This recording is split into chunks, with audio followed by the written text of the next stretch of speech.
Hi there, today's book is called The Woman Outside My Door by Rachel Ryan. In this book, we meet Georgina. She's married with her son Cody and her husband Bran. Now, she recently had lost her mom the year prior, and so it really came as a shock to her that one day while she was on a play date with her son and two of his friends, that he came out of the bushes mentioning that he got the lollipop that he had was from his new granny. Now, she thought like maybe he made this up because he lost his mom and, her mom, and he was close to his grandma. So she was like, Cody, your grandma died last year, right? He was like, yeah, I know that, but I'm not the one who said that. It's a lady who said that she wants to be my new granny.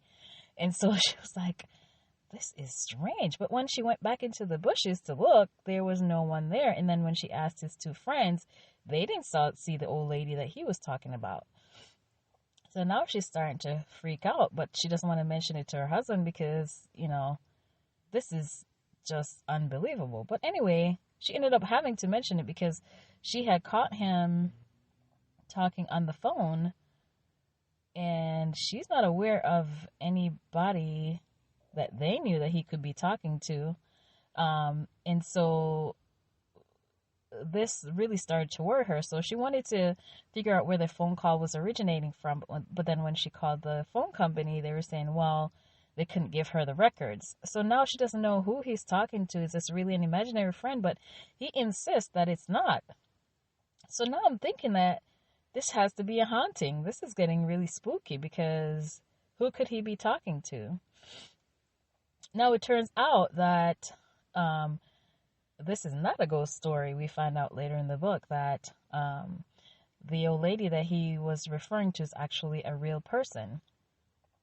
Now, one day, her dad received a phone call, and I guess in the midst of that, something terrified him, and he had some kind of medical episode where he had to be taken to the hospital. So while he was there, she brought some pictures from home and stuff like that he would need in the hospital just to make him feel at home. And then, of course, when she brought in some pictures of his, he freaked out on her and he was upset. He didn't want her to come and see him. And she was baffled as to why he was so mad at her. She was just trying to help him and make sure he's settled in the hospital. And then shortly after that, he up and left the hospital and she couldn't find him. So she was on the hunt for him.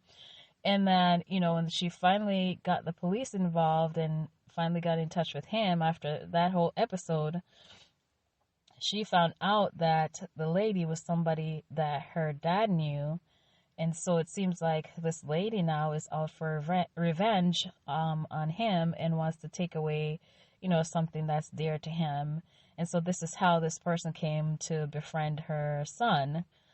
So in the end, her Georgina now was on the trail of this person who had taken her son because ultimately this new granny had taken Cody. And so, she was trying to get him back. And of course, she wasn't really having much faith in the police. And so she took off on her own to go hunt her down and to get her son back. So this one was not the typical thriller, I would say, because it started out seeming like it was a ghost story, but then it turned out not to be. But it was still quite interesting. Not a whole ton of action as I would like, but still an interesting plot nonetheless. Definitely worth reading. I would give this maybe 3.5 stars or so. If you have read or listened to this book, let me know your thoughts. Until next time.